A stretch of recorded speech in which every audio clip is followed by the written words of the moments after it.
Larry King now, Hollywood medium Tyler Henry. For me, this started when I was 10 years old. It was just like a normal night. But the thing is, when I woke up, I had this overwhelming knowingness that my grandmother was going to die. I tried to tell my mom of this. My mom's phone rang. And when she picked up the phone, I remember she answered it. It was my dad on the other end. And he said, "Hey, grandma just passed." How do you win over people's trust?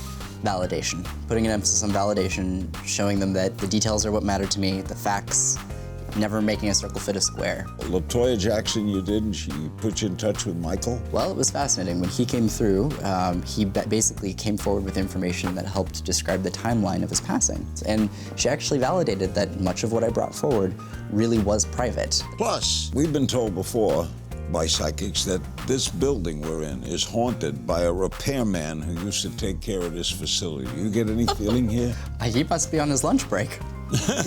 All next on Larry King Now.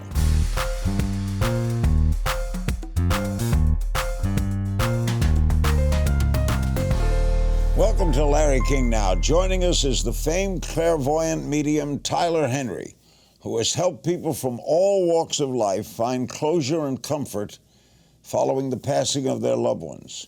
In 2016, Tyler took his gift to television, doing readings for a variety of celebrities and public figures, including the Kardashians, Jim Parsons, LaToya Jackson, and many more on Hollywood Medium. And now a certified hit, Season 3 of Hollywood Medium with Tyler Henry airs Wednesdays at 9 p.m. on E. And you're how old? 22 years old. So you've been doing this show since you're 19. Yeah. How did they find you? Well, you know, it was weird. It actually just kind of happened through word of mouth. And one day I was invited to go to a party where I would meet the executive producer of my show. And he was a man who was a businessman and a producer, and he'd been interested in the idea of mediums, but he was a bit of a skeptic. And so when we met, he mentioned that he was interested in it, and I offered to give him a reading.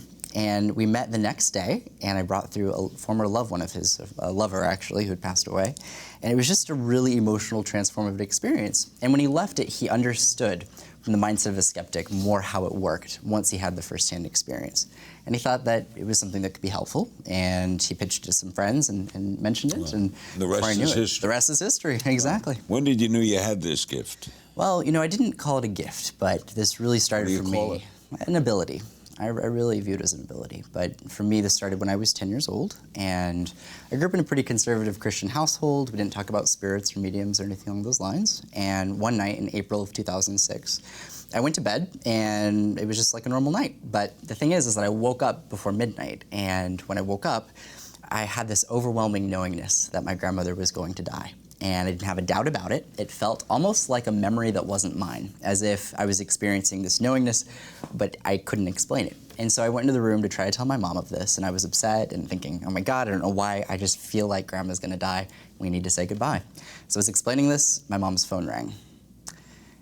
And when she picked up the phone, I remember she answered it. It was my dad on the other end, and he said, "Hey, grandma just passed." Was she sick? She was. She had been ill.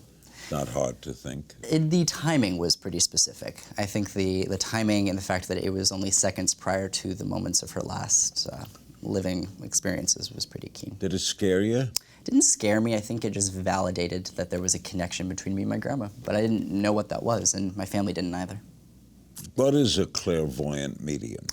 I describe a clairvoyant medium as, well, two things. A clairvoyant is someone who receives information visually. So the idea being that a clairvoyant medium receives visions, symbols, points of reference that are images.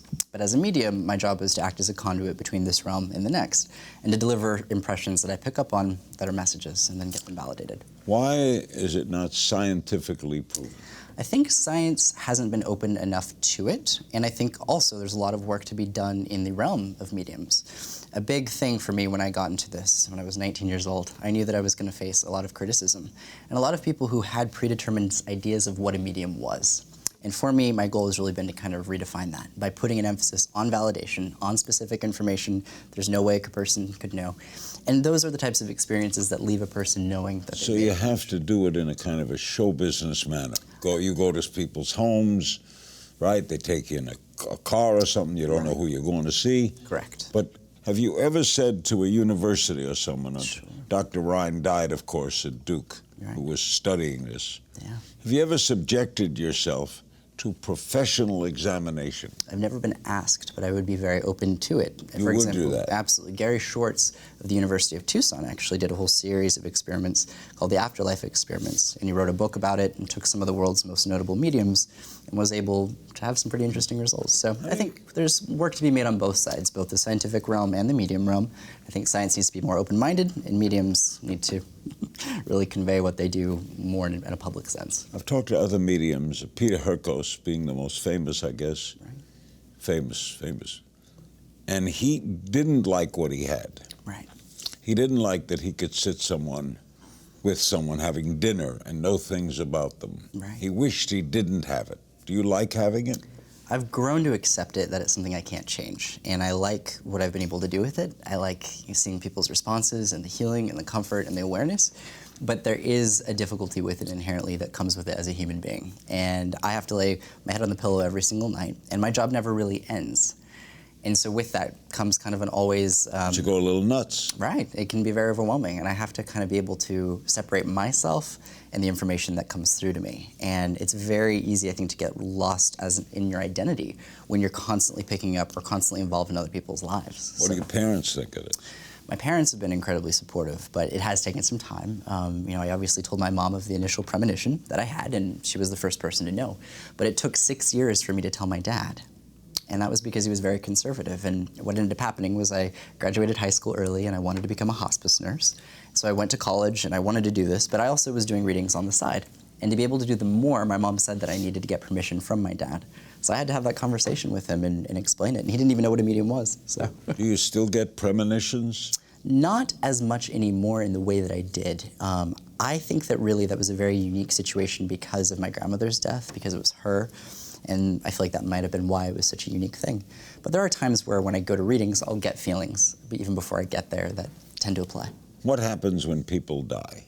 Well, it's a good question. That's why I asked it. I don't even have the answer to. No well, doubt. You can communicate with them. Sure. Don't you ask where they are and what happened when they died? Do. What do they tell you? It's the equivalent of human laughter. They come through and they think we are silly to try to understand something beyond our capability of reasoning and understanding. In fact, they liken it to if we were to take a cockroach. We had a cockroach right here. And we had this cockroach, and I had to explain arithmetic to that cockroach. That cockroach would not have the means of understanding arithmetic, right? We as human beings, with our brain and our limited perception and understanding of things, I think are not able to understand the magnitude of the universe. I think anyone who sits across from someone and says, I have an answer to the universe, I have an answer to what happens, I don't think there is an answer for human beings. I think we are so limited in our perceptions. But if someone's communicating Sure. with you, it's logical as a curious individual to ask, when you died, what happened? Absolutely. Why can't you tell me that? Because it's not a physical place. Because we use points of reference to how do they talk to physicality. They communicate through impressions in the same way that a deaf person uses sign language to communicate when they no longer have the ability to hear. They use symbolism as a means of connecting and relaying information. What I have found, I've done over 1,000 readings, they do acknowledge something about the other side. They do acknowledge certain things about where they're at.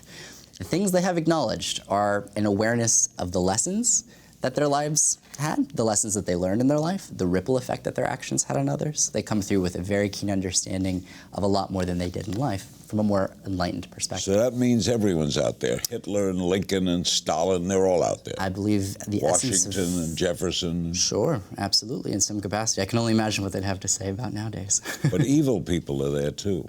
Sure. You see a heaven or hell? I don't. I don't see a heaven, I don't see pearly gates, and I don't see fire. Do you read me right now? No. Nope, nothing in that regard. I've been able to really set up my processes where I scribble and I go through these things that really allow me to turn on, and then when I'm not doing those processes, I kind of turn off. Next, Hollywood medium Tyler Henry talks about some of his most memorable celebrity readings and who he'd like to sit down with next. We'll be right back on this edition of Larry King Now. We're back with Tyler Henry. It's Season 3 of Hollywood Medium with Tyler Henry. It airs Wednesdays at 9 p.m. on E! We've been told before by psychics that this building we're in is haunted by a repairman who used to take care of this facility. Do you get any feeling here? He must be on his lunch break. Funny line. Thank you. You ever wonder why you have this? Yes. I do. And I truly don't know. I really don't know. How do you win over people's trust? Validation. Putting an emphasis on validation, showing them that the details are what matter to me, the facts, never making a circle fit a square. That's what shows the integrity of what I do. What do you do when you're wrong? I try to keep in mind that it could apply in a different respect. In a reading, I try to really aim for about 80% of the information to make sense to the person sitting in front of me. There is sometimes a portion in which 20% is for someone else within their family or connected to them. So if someone says, oh, that doesn't make sense, I'll say, well, keep that in mind because it could apply to your mother or your father. Is it always about dead people? It comes from the deceased, it comes from the departed, but information can come through about people's personal lives, things they're doing, things that they did the day before the reading. There's been a lot of instances where information will come through about what someone was doing privately, even the day before we met. Doesn't it drive you a little nuts? It is overwhelming. It's required me to be able to refine this and to share it, or else I feel like I would get overwhelmed. For me, if I don't do a reading, information kind of starts stacking. It builds up, and I have to be able to blow off this steam. So do people pay you for this privately? They sure do. They sure do. You make money from this. I do make money from this, yes, absolutely. You've read a lot of people. Who surprised you the most? What'd you do? LaToya Jackson you did, and she put you in touch with Michael? That was something. I think I put her in touch with Michael because it was pretty... What did you learn? Well, it was fascinating. When he came through, he basically came forward with information that helped describe the timeline of his passing.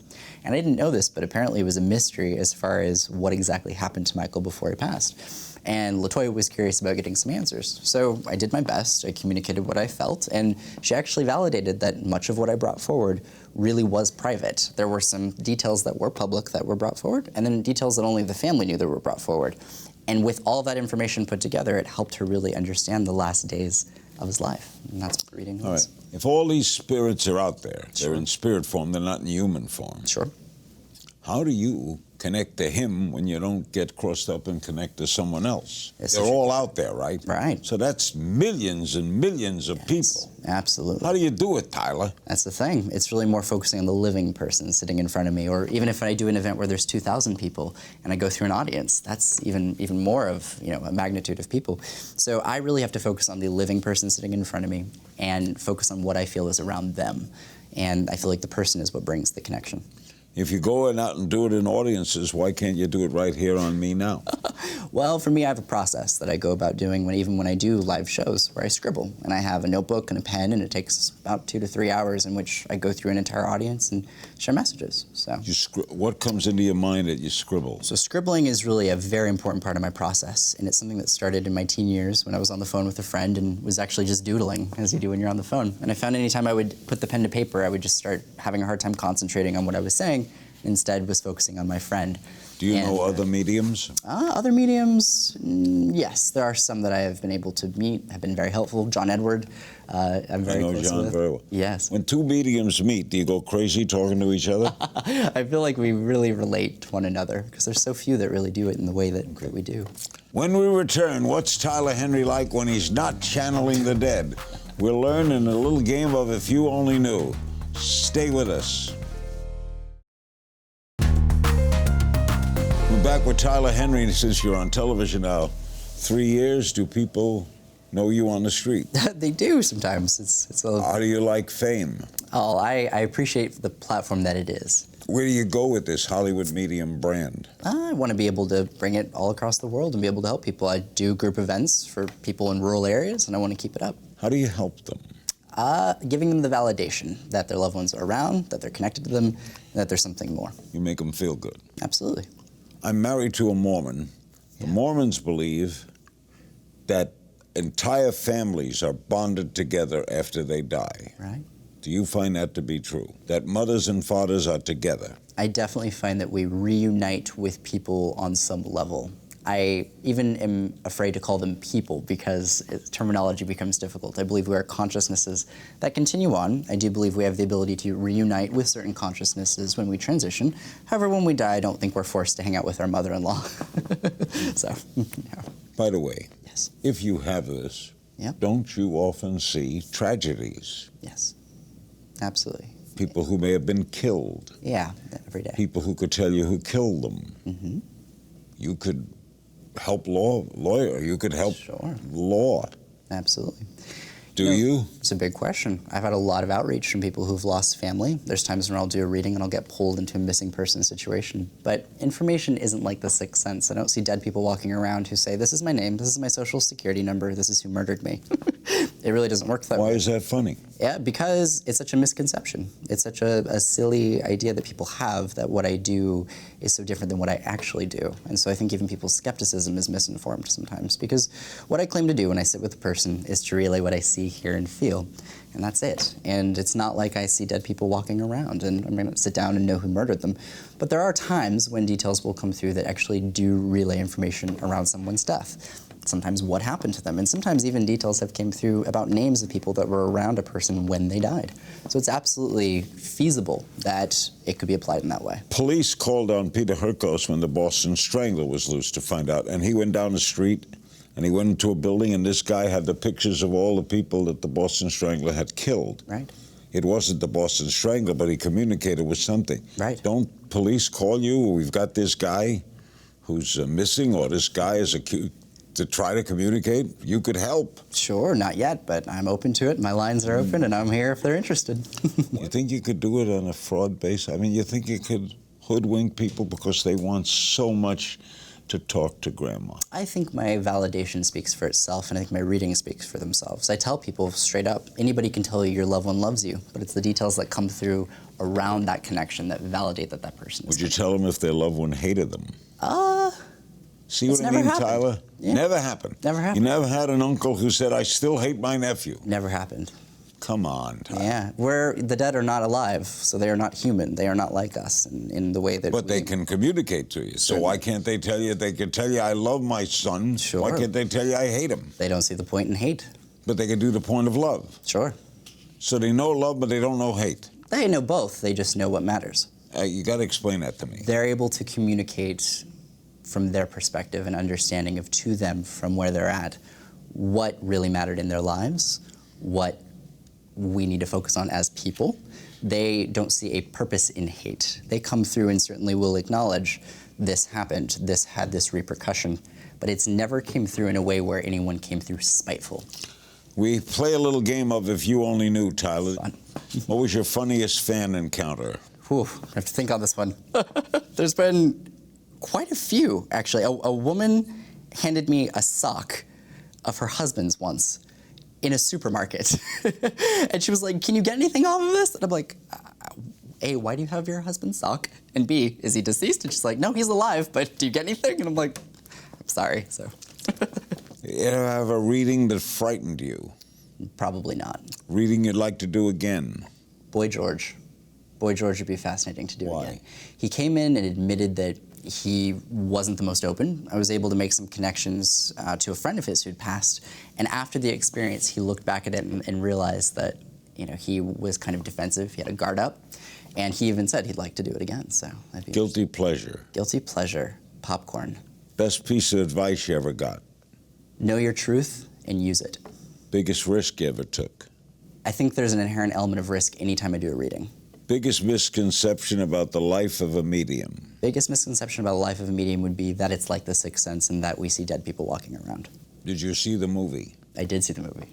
Did you like it? I did like it. Did it surprise you? It did surprise me. Me too. Something we don't know about you? I paint. Quite a painter.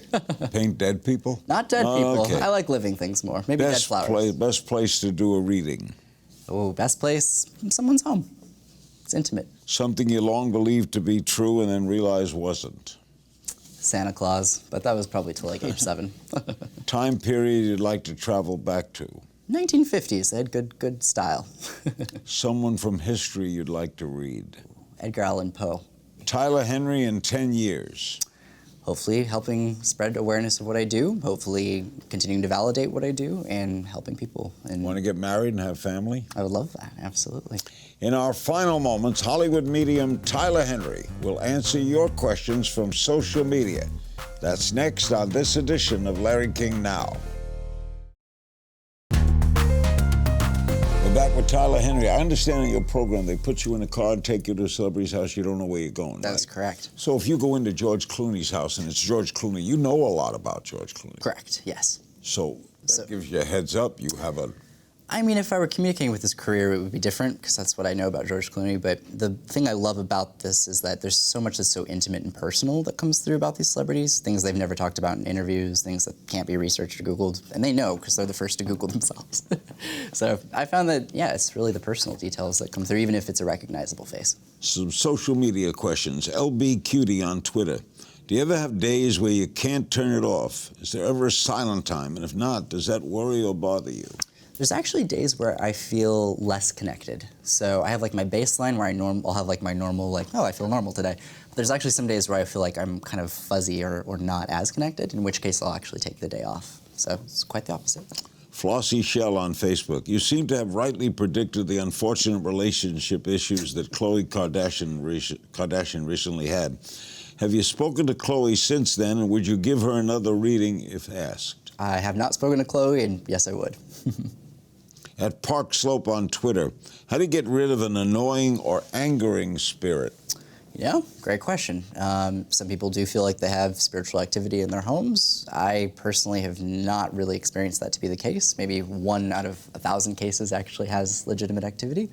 I think prayer, intention, whatever makes a person feels good is a good way to kind of help mentally put their mind at peace. But I really don't have experience with earthbound spirits or ghosts or anything. No one in the afterlife is unhappy? I wouldn't say happiness or our realm of emotion is even an accurate way to gauge what is a non-physical. It's just a non-physical experience that has Is no there a human God? experience. I believe there's a source. What does that mean? Something created us, but that's all I know there. Do they tell you about something? They acknowledge an understanding of vast interconnection, and the closest thing that I've been able to come to an understanding God is this interconnection of all things and all people. What happens to children who die? Children do come through in some capacity, but again, I don't think we're limited to our incarnation in life, and I think our consciousness does continue to evolve in some capacity.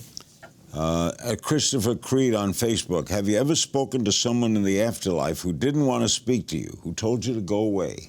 There are some situations where some people that come through are not as willing to come through, either because they don't see the purpose in it, they may not have a message for their loved one, or I might just be having an off day. Laura Ocha on Facebook, would you ever read Larry King on your show? Yes, absolutely. Maybe season 4.